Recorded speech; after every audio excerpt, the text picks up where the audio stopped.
Antenas del libro UPC, capítulo 2 y 5, con Brito Daniela, Vega Carlos y Rosa Suárez.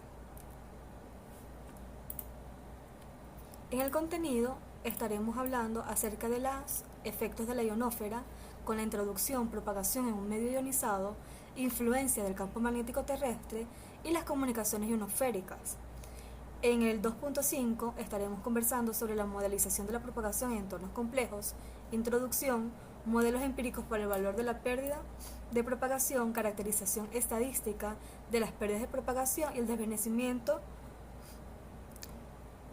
desvanecimiento rápido, multicamino y diversidad. En mi caso, estaré conversando de los temas 2.4.1, introducción, 2.4.2, propagación en un medio ionizado y 2.4.3, influencia del campo magnético terrestre. Introducción. La historia indica que el 12 de diciembre de 1901, Marconi consiguió realizar de forma satisfactoria la primera comunicación radiotelegráfica transatlántica cubriendo una distancia de 3.000 kilómetros entre Gales y Terranova, en el extremo oriental de Canadá. Unos años antes, Hertz había comprobado experimentalmente la existencia de ondas electromagnéticas, cuya naturaleza era similar a la de la luz. Por este motivo, el éxito de Marconi resultaba inexplicable considerando que las ondas electromagnéticas deben propagarse según trayectos rectilíneos y que la esfericidad de la Tierra impedía la visibilidad directa. El éxito inicial de Marconi fue recibido con cierto escepticismo por la comunidad científica, que en parte dudaba de su veracidad. En el año 1902, otros experimentos realizados por Marconi pusieron de relieve que las comunicaciones a grandes distancias sufrían fuertes variaciones según se realizasen durante el día o la noche. Así, experimentos de recepción a bordo de un barco desde una estación en tierra mostraron que a distancias superiores a 1.000 kilómetros las comunicaciones fallaban totalmente durante el día, mientras que durante la noche era posible la recepción a distancias superiores a 3.000 kilómetros. En el mismo año 1902, Kennedy y Hexay, de forma independiente, postularon la existencia de una capa ionizada en la parte alta de la atmósfera, como la responsable de la reflexión de las ondas electromagnéticas, explicando de esta forma el mecanismo de propagación a grandes distancias. El primer experimento para realizar mediciones directas de la ionosfera lo llevaron a cabo Appleton y Barnett en Londres, 1925. Consistía en emitir una señal de onda continua de fase variable con el tiempo. En un receptor próximo se recibía la interferencia entre la onda directa y la reflejada. A partir de la formación de interferencias constructivas y destructivas, le fue posible determinar la altura de la capa ionizada. A esta capa la llamaron capa eléctrica, o abreviadamente capa E. Estudios posteriores revelaron la existencia de capas inferiores y superiores a la capa E, a las que, manteniendo el orden alfabético, se les denominó D y F, respectivamente.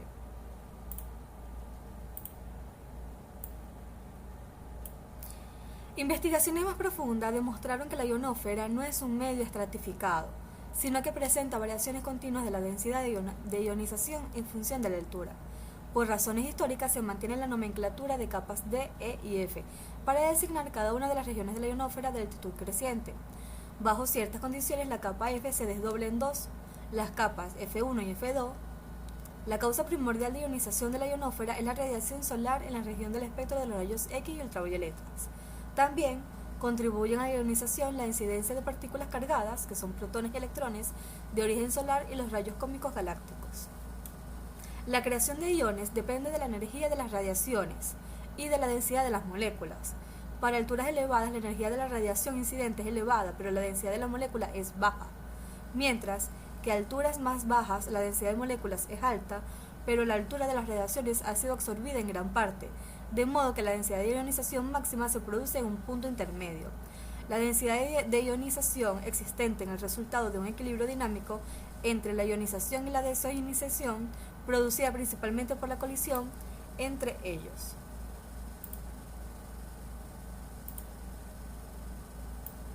Dado que la causa principal de ionización es la actividad solar, el comportamiento de la ionosfera está muy influido por los ciclos solares observados de la Tierra. Los periodos de estos ciclos son diurno, anual y de 11 años, este último asociado a los periodos de aparición de las manchas solares. En la figura se muestra la densidad de ionización típica de la ionosfera en función de la altura. para el día y para la noche. La capa inferior D se extiende entre los 50 y 90 kilómetros de altura. Su densidad de ionización aumenta rápidamente con la altura y presenta grandes variaciones entre el día y la noche. De hecho, por la noche prácticamente desaparece, por lo que habitualmente se considera que la capa D es capa diurna. La capa E es la zona intermedia comprendida entre los 90 y 130 kilómetros.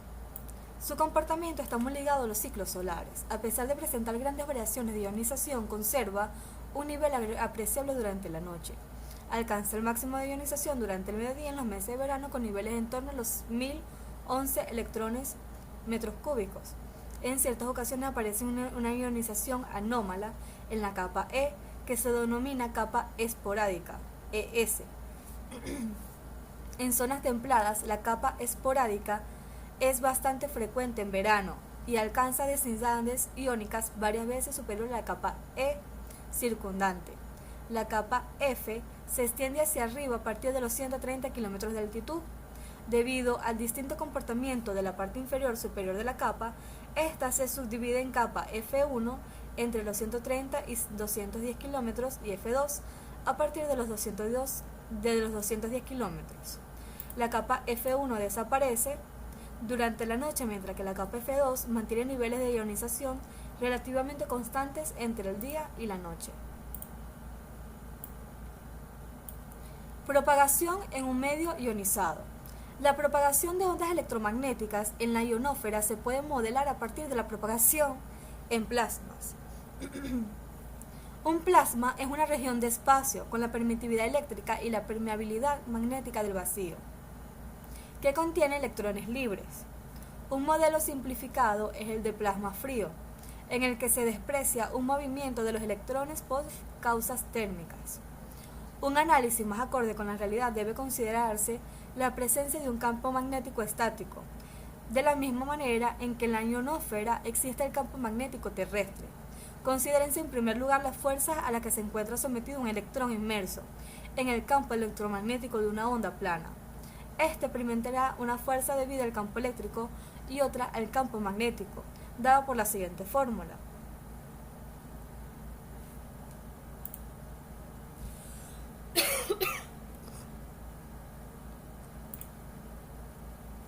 Donde E es la carga del electrón y su velocidad, B su velocidad y C la velocidad de la luz. Nótese que la fuerza experimentada por el electrón debido al campo magnético de la onda plana es despreciable frente a la luz producida por el campo eléctrico. Cuando la velocidad del electrón es mucho menor que la de la luz, la ecuación del movimiento de un electrón es un plasma frío, en el que se propaga una onda plana y existe un campo magnético estático H, o está dada por la siguiente fórmula.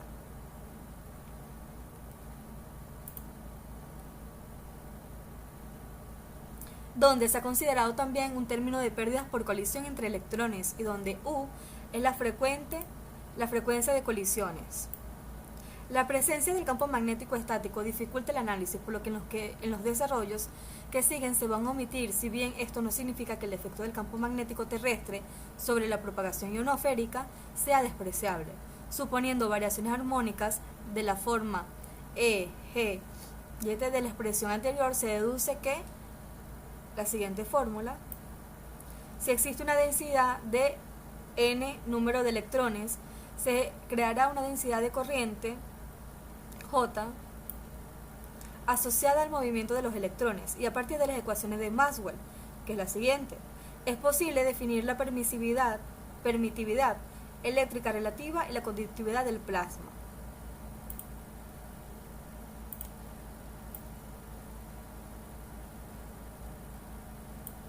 En ausencia de colisiones entre U es igual a 0, las expresiones anteriores pueden escribirse como esta forma, donde se ha introducido la frecuencia de resonancia del plasma Fp, también llamada frecuencia crítica. La fórmula de frecuencia crítica.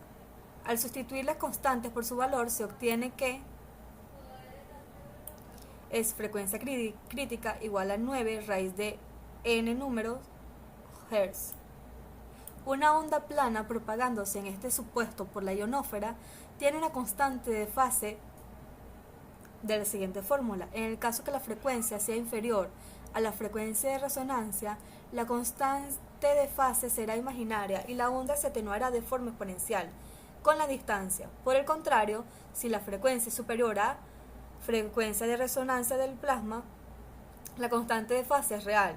En este último caso, la permisividad relativa es inferior a la unidad y por tanto la velocidad de fase es superior a la de la luz. Si se considera la existencia de colisiones en la ionosfera, la constante dieléctrica E tiene una parte imaginaria no nula, por lo que el medio presentará atenuación. En este caso, la constante de propagación compleja puede escribirse como esta fórmula. Bajo la hipótesis de Bohm dieléctrico, se obtiene que A es esta fórmula y suponiendo que el índice de refracción es próximo a la unidad y que la frecuencia de la onda es mucho mayor que la frecuencia de las colisiones, la atenuación puede describirse como finalmente esta fórmula.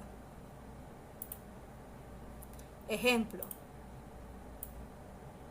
La frecuencia de colisión iónica es máxima a unos 75 kilómetros de altura, que es la capa D, con un valor aproximado de U es igual a 2 por 106 S-1. La densidad de ionización máxima en esta capa para alturas entre los 80 y 90 kilómetros es de 109 electrones M3 metros cúbicos, valor que se alcanza durante el mediodía. Para esta densidad de ionización, la frecuencia de resonancia es de 300 kHz. La atenuación en la frecuencia de 1 MHz es de 2,3 dB entre kilómetros, mientras que a 10 MHz es tan solo de 0,023 dB entre kilómetros. Durante la noche, los iones prácticamente desaparecen en la capa D, por lo que no existe atenuación apreciable. En el resto de las capas, la frecuencia de colisión es mucho menor, debido a que la atmósfera es más tenue, por lo que la atenuación es prácticamente despreciable. Por lo tanto, la capa D produce durante el día una fuerte atenuación a las frecuencias correspondientes a la banda de EMF, a pesar de tratarse de frecuencias superiores a la frecuencia de resonancia.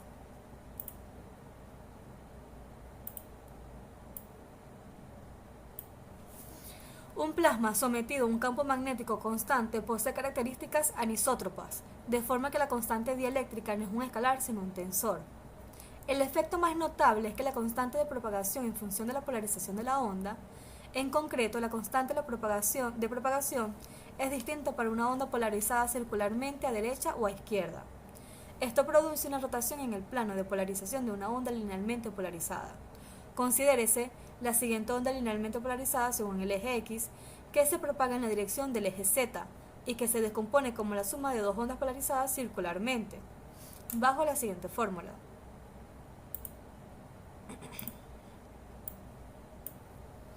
Tras propagarse por un medio anisótropo de espesor 1 con constante de propagación K1 y K2 para cada una de las polarizaciones circulares, se obtiene que, despreciando las reflexiones en la superficie de separación entre medios, tenemos esta fórmula, que es la expresión de una onda polarizada linealmente con una dirección rotada respecto al eje X, un ángulo dado por tangente de esta fórmula. Este efecto se le denomina rotación de Faraday. El ángulo de rotación de la polarización depende de la diferencia entre las dos constantes de propagación. Esta diferencia es función de la dirección de propagación de la onda respecto al campo magnético terrestre, de la intensidad del campo magnético y de la frecuencia de resonancia de la ionosfera, e inversamente proporcional al cuadrado de la frecuencia. Para frecuencias superiores a 10 GHz, la rotación de Faraday es totalmente despreciable, es decir, inferior a 10. Sin embargo, en las bandas de VHF y UHF puede tener valores considerables que son impredecibles. Es por este motivo que en estas bandas es necesario el empleo de polarización circular en las comunicaciones tierra-satélite, ya que el empleo de polarización lineal tendría pérdidas como desacoplos fluctuantes, impredecibles y con valores potencialmente elevados.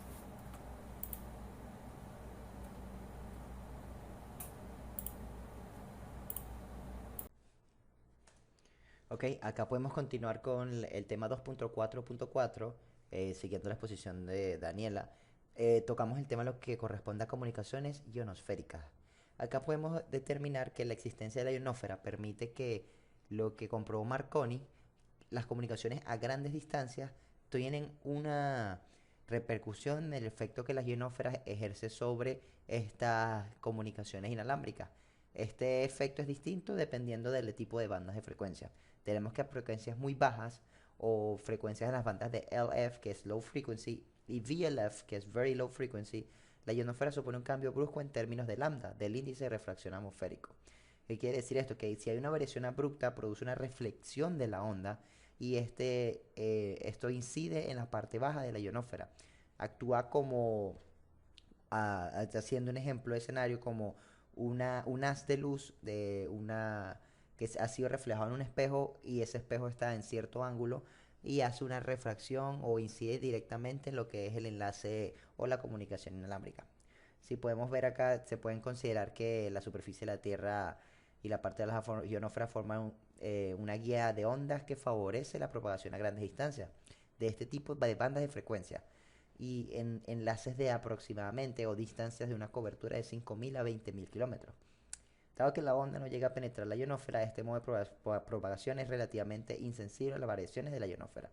También tenemos el caso, como pueden ver acá, que a frecuencias más elevadas y superiores, que tienen frecuencias very high frequency o high frequency, la onda tiene una penetración en la ionosfera y por ende, como la ionosfera es un medio cuyo índice de refracción varía con la altura, la densidad de ionización aumenta con la altura hasta alcanzar el máximo entre aproximadamente los 300 y 500 kilómetros. Como hay mayor densidad, es que es aumentada en la ionización, el índice de refracción disminuye, produciéndose lo que es la refracción de onda en este caso, o una curvatura de la trayectoria en el enlace. ¿De qué forma? De una forma análoga, donde esta refracción es de tipo atmosférica. Ahí bajo ciertas condiciones la cobertura es tal que la onda es capaz de tener un retorno a la Tierra. Aquí podemos ver lo que tiene que relacionarse con esa condición, de que para que la onda regrese a la Tierra, a cierta altura tiene que cumplirse lo que es, eh, según la ley de Snell, que el seno del ángulo, de un ángulo de 90 grados, equivale a lo que es la mediante una manipulación más sencilla, convertir los tipos de frecuencia y la reflexión de la frecuencia de lo que es la onda, de dicha reflexión, para que se demuestre que hay una reflexión ionosférica para la Tierra plana. Este proceso físico lo, se puede ir demostrando en lo que es una reflexión ionosférica para Tierra plana. Podemos ver acá en la gráfica que el seno de tita y hay una altura y una curvatura de punto a punto con una altura particular donde este proceso físico, ¿verdad? Que es un método de probación donde la reflexión se ve y hay una refracción, es habitual ya referirse como una reflexión ionosférica. También está una ecuación particular que es la frecuencia máxima utilizable básica, MUF, Maximum Utilized Frequency. Esa MUF o MUF es una equivalencia de la refracción tanto en función del coseno y del seno, que indica que hay para condiciones atmosféricas dadas, ionosféricas dadas, como FP, y el ángulo de elevación respecto al horizonte, la MUF o la frecuencia máxima utilizable básica, para que la onda regrese a la Tierra, tiene que emplear lo que es una frecuencia mayor que la curvatura de la trayectoria, la cual no es suficiente para este caso. Nótese que hay una frecuencia de resonancia, que esta es la frecuencia a la que se produce reflexión cuando se incide normalmente a la ionosfera. También podemos destacar donde hay h, que es la altura a la que se produce la reflexión virtual. Esta expresión supone un modelo de tierra plana y no es válida cuando el ángulo de incidencia en la ionosfera es grande, ya que en este caso debe considerarse el efecto de la curvatura de la Tierra que se emplea en este caso. En resumen, se puede determinar que hay una distancia cubierta en un enlace ionosférico que va a depender del ángulo de incidencia y de la altura virtual a la que se produce dicha reflexión. Bajo estudio, bajo evaluación, la altura virtual es aproximadamente unos 100 kilómetros para la capa E y entre 200 y 250 kilómetros para la capa F1 y entre los 250 y 400 kilómetros para la capa F2. En base a esto, ¿verdad? Se pone a determinar lo que es la expresión D mínimo, que es igual a 2h, la raíz de f sobre fp al cuadrado menos 1, donde h es la altura a la que se produce dicha reflexión virtual y esta expresión supone un modelo de tierra plana. Ya lo que no es válido cuando el ángulo de incidencia en la ionosfera es muy grande, en este caso debería considerarse el efecto de la curvatura de la Tierra. Pasando a la siguiente diapositiva, podemos tocar lo que es un caso de ejemplo. En este caso de ejemplo particular se determina lo que es una distancia mínima donde puede cubrirse con reflexión las distintas capas E, F1, F2 en una frecuencia de 10 MHz en el estudio. Podemos ver las capas, la densidad de ionización documentada en su rango máximo y lo que es FP, que FP es las condiciones ionosféricas dadas y en función de en megahertz y la distancia h en la altura en kilómetros y un d mínimo en kilómetros. Podemos acá observar como hay distancias inferiores a 700 kilómetros donde no es posible establecer comunicaciones ionosféricas. Por otra parte, hay otros mecanismos de difracción donde es posible obtener alcance en estas frecuencias de algunas decenas de kilómetros, por lo que queda una zona de entre los 40 y 700 kilómetros denominada zona de silencio, donde aquí no es posible establecer una radiocomunicación a esta frecuencia, sino con condiciones ionosféricas. Ahora, podemos ver lo que es la distancia máxima alcanzable.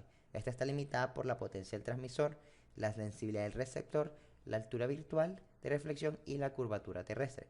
Si podemos considerar el efecto de la refracción de la atmósfera terrestre a esta distancia, esta va a estar limitada en torno a los 4000 kilómetros. ¿Qué ocurre con ello? Si no es posible alcanzar distancias mayores mediante reflexiones múltiples, estas reflexiones múltiples se van a producir en la ionosfera y la superficie de la Tierra. O hay unas capas distintas que están solapadas entre sí en distintos niveles o alturas denominadas capas ionosféricas, donde las longitudes de los enlaces pueden ser superiores a 10.000 kilómetros. Podemos ver aquí la imagen como la ionosfera actúa como a nivel de la curvatura de la Tierra, como un gran espejo, un gran objeto reflector para las comunicaciones, donde la señal rebota o hace transiciones en puntos geográficos determinados. Podemos ver otro caso de ejemplo, pasando a la siguiente diapositiva, donde en este caso se va a tratar lo que es de cómo ver si una emisora, ¿verdad?, que radia 1.5 MHz, una potencia de 1 kW, con un monopolo vertical corto, cuyo valor es 3, y esta señal posee un ancho de banda de 8 kHz, y se recibe con una antena de ferrita de R es igual a 1.5 y de eficiencia N sub I 1 es igual a 5, 10 a la menos 6. También hay que considerar lo que es la temperatura ambiente. También esta temperatura está en 290 grados Kelvin. Hay que considerar ruido en el enlace, curvatura de la Tierra, la propagación de la onda de superficie, la distancia, los decibelios y dónde va a recibir esta emisora una relación señal-ruido mejor de 10 decibelios, donde van a poder tener mejor valores, mayor receptividad y eficiencia del enlace, utilizando lo que es el estudio de la ionosfera para la reflexión en un enlace a nivel global. Podemos ver distintas fórmulas donde se hacen los cálculos y se puede determinar lo que es una de intensidad. Esta intensidad corresponde a la intensidad de campo, donde los decibelios o microvoltios van a ser calculados donde la propagación de la onda o la superficie se obtenga un alcance de aproximadamente 75 kilómetros en este caso. Podemos ver aquí la curvatura en las capas, determina el ángulo idóneo para poder hacer el tráfico de información o la comunicación inalámbrica en otro de polo a polo. Una vez que hay una propagación por la onda de superficie, ¿verdad? Sabemos que los 75 kilómetros entra en el rango idóneo. Al hacer los distintos cálculos para determinar cuál es la distancia máxima, ¿verdad? O el momento ideal del día, donde esta emisión, porque también hay que determinar valores como condición atmosférica, que va a haber una cobertura distinta. Por ejemplo, en el caso de la emisión en el horario nocturno, en la noche, ahí se va a añadir una segunda zona de cobertura. Esto va a estar entre 224 y 2248 kilómetros. Tenemos que una distancia o una zona intermedia de silencio entre 75 y 224 kilómetros en las ecuaciones del medio. Ahora, tenemos que saber que para establecer una comunicación ionosférica es necesario conocer la frecuencia de resonancia y la altura virtual a la que se produce la reflexión. Estas predicciones de las condiciones ionosféricas se realizan en función de observaciones sobre largos periodos de tiempo. Ya sabemos que hay redes mundiales donde pueden determinar las condiciones ionosféricas o las condiciones de distintas capas para poder establecer enlaces o comunicación a larga distancia de la mayor eficiencia posible. Todo esto empleando comunicaciones a través de la ionosfera y modelización, cuya modelización, que va a ser tratada en la siguiente diapositiva, va a poder dar lo que es cómo utilizar los distintos modelos de propagación con modelización en los distintos entornos complejos a nivel global. Gracias. Muy bien. Ahora toca lo que es la modelización, el modelado de la propagación en lo que son los entornos complejos. Son estos entornos complejos de propagación donde diversos factores, como lo es la reflexión en tierra y la difracción por obstáculos, contribuyen a las pérdidas de señal. Los modelos convencionales ya ya son insuficientes para estos entornos, como por lo puede ser un entorno urbano donde las comunicaciones móviles, las comunicaciones de teléfonos celulares, es donde la visibilidad directa entre la estación base y el terminal está siendo limitada y la intensidad del campo eléctrico en la antena receptora ya se influenciada de ondas reflejadas y difractadas por el entorno, ya sea puede tener efectos estos destructivos o destructivos según la fase de la contribución en la que se esté. Es que incluso un pequeño movimiento, un pequeño desplazamiento del teléfono celular de aproximadamente, puede ser de media longitud de onda, puede generar cambios significativos en la potencia de la señal recibida de convariaciones de hasta de 30 hasta 40 decibelios. En este contexto se recurre ya a modelos empíricos de propagación, los cuales establecen un valor medio para las pérdidas de señal, sobre el cual se supone que una variable electoral representa las fluctuaciones ya de la ateración. Este enfoque es una caracterización estocástica de las pérdidas de la señal, donde el objetivo no es predecir un valor exacto, sino asociar una probabilidad de ocurrencia a una determinada atenuación. Desde la perspectiva de lo que sería la planificación del servicio, se busca garantizar que ya sea una determinada pérdida de señal no supera un porcentaje como en el tiempo, como un 90, 95, incluso un 99%, dependiendo de ya sea la fiabilidad requerida para este servicio. En estos modelos de propagación, donde se busca medir el valor empírico para las pérdidas, tenemos uno de los más conocidos, que es el Okumura-Hata. A ver, primero, los modelos empíricos se basan en adaptar leyes de la atenuación de la potencia recibida, considerando factores como la distancia, la altura de la antena, la frecuencia y particularmente es el entorno donde se encuentra haciendo correlación de los datos observados. Aunque algunos parámetros se puedan medir con gran facilidad y gran precisión, como la frecuencia o la altura de las antenas, con otros se conoce con muy poca precisión, como es la tipología del entorno. Son más difíciles de definir de manera objetiva o de tener un valor concreto. Pero estos modelos suelen clasificar los entornos en zonas urbanas densas, de baja densidad o zonas rurales. Y a través de los años se han desarrollado varios modelos, y el Okumura-Hata, es uno de los más ampliamente utilizados, que se deriva de mediciones realizadas en el área metropolitana de Tokio. Este modelo nos establece que las pérdidas de propagación en relación con la distancia para diferentes tipos de entornos urbanos, ajustando parámetros según la altura de las antenas y la frecuencia empleada. Este predice una disminución en la potencia recibida a medida que aumenta la distancia, reflejando lo que sería la altura de la antena de la estación base en la propagación de la señal. De acuerdo con este modelo, podemos ver pérdidas de propagación que en la fórmula que vemos a la derecha de la pantalla se define como L, donde R es menor a 1 kilómetro y R es la distancia en kilómetros de las antenas. Y tenemos los parámetros ya sea A, B, C o D y E, que depende de la altura de la antena base como la altura del terminal, ambas expresadas en metros, y también depende de la frecuencia expresada en megahercios. A la derecha podemos observar los distintos parámetros que puede ser. Este modelo es válido con las restricciones como la frecuencia entre 150 MHz y 1500 MHz, la antena de la estación base de entre 30 metros y 200 metros de altura, y la estación terrena de entre 1 metro y 10 metros de altura. Ahora, también se necesita una caracterización estadística de lo que serían las pérdidas de valores de la propagación. Los modelos empíricos solo ofrecen un valor medio o esperado de las pérdidas de propagación en un entorno genérico, basado en la distancia de la estación base y la terminal. A ver, sin embargo, si se mantiene constante la distancia de la estación base, se observarán fluctuaciones en los niveles de señal de diferentes ubicaciones de la terminal móvil. Estas fluctuaciones se deben a ya sea diversas variables de la variación de la altura de los edificios, la orientación y las características de la calle. Al trazar una circunferencia alrededor de una estación base, se registran variaciones en la pérdida de propagación que cambian gradualmente con la distancia recorrida y están relacionadas físicamente con las variaciones del entorno.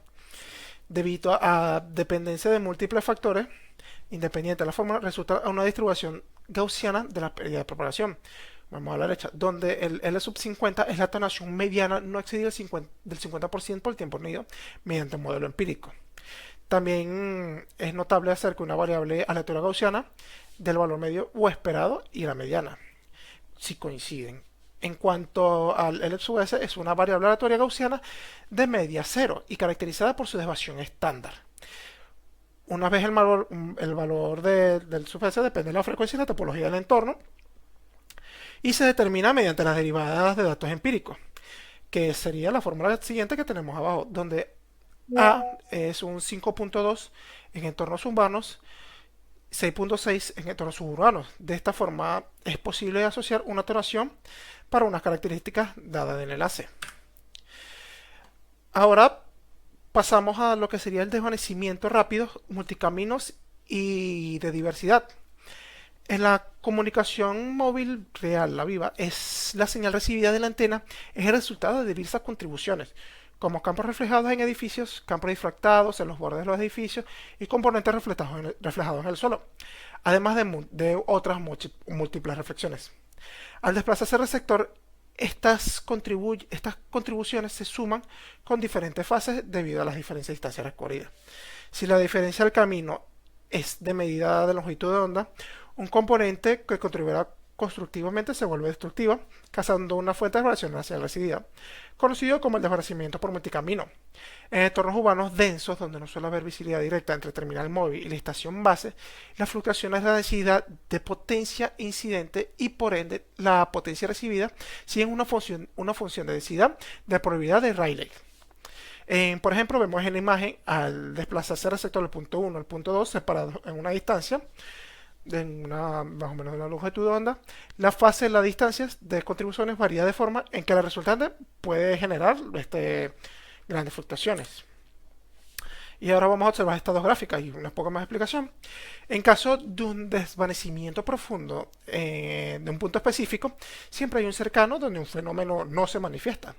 Para contrarrestar el desvanecimiento múltiples caminos se emplea lo que se llama un sistema de diversidad. Este sistema consiste básicamente en múltiples ramas, cada una con un receptor conectado a una antena separada de una distancia determinada de las demás. En cada rama se evalúa la relación de la señal ruido y se procede a una selección o combinación. A ver, es crucial que la señal en la salida de cada rama sea estadísticamente independiente de las demás para evitar desvanecimientos profundos simultáneos. En un sistema de diversidad en espacio, la distancia de entre antenas receptoras debe garantizar la independencia estadística entre el campo incidente en cada antena, lo cual se caracteriza por la correlación. Vamos a ver lo que es la correlación en la figura esta que tenemos a la izquierda de la pantalla, que muestra cómo la correlación entre la potencia recibida por dos receptores disminuye rápidamente en función de la distancia en el entorno de la propagación de 5 Hz. En resumen, es donde la potencia recibida por dos antenas en función, como ya dije, en la separación de la frecuencia, que es de unos 5 Hz en un entorno interiores. Esta muestra los casos de separación entre antenas horizontal y vertical, y la figura también nos muestra el valor medio de una correlación para un conjunto de medidas de un percentil del 90%. Y también se deduce que efectivamente la correlación disminuye rápidamente en función de la distancia. En caso ideal, cada una de las ramas, si cada una de las ramas fuera independiente, es decir, con una correlación que es igual a 0 y donde pues la probabilidad de tener un cierto desvanecimiento, con la selección entre el número de canales independientes, la probabilidad queda reducida a un P sub n. Ahora, en la otra figura, en la figura de la derecha, se muestra lo que sería la ganancia en diversidad para n ramas independientes del tipo Rayleigh. Por ejemplo, si una rama tiene una probabilidad de 10 elevado a la menos 2, que de la atenuación supera a los 20 decibelios, entonces para dos canales independientes el desvanecimiento no superará el 99% del tiempo, no superará del 99% del tiempo, es de 10 decibelios, lo que resulta en una ganancia de diversidad de 10 decibelios. Esto, bueno, ya es un límite teórico, ya que en la práctica la falta de independencia entre ramas y otras desviaciones de los modelos indianos impide que sea alcanzado. Pero para apreciar mejoras en un sistema de diversidad, la correlación entre ramas debe ser inferior a 0.7 y las fluctuaciones de potencia media recibida en cada rama debe ser inferior a 5 decibelios. El acoplamiento mutuo entre antenas también limita lo que sería la independencia estadística de las ramas, donde se requiere un aislamiento ya sea superior a los 15 decibelios. La diversidad, por ejemplo, la diversidad en un espacio de recepción es una de las varias formas de combatir el desvanecimiento multicamino, incluyendo lo que es la diversidad en la polarización de la frecuencia y el temporal, donde se pueden utilizar diversas técnicas para combinar la señal recibida por cada rama, desde la conmutación de ramas hasta la selección de la mejor relación, donde las tenga la mejor relación sin el ruido en cada momento. Incluso también en sistemas basados en la combinación dinámica de señales para adaptarse a los cambios del entorno de propagación. Esto es lo que conocemos como las antenas inteligentes. Ok, perfecto, esto ha sido todo. Muchísimas gracias.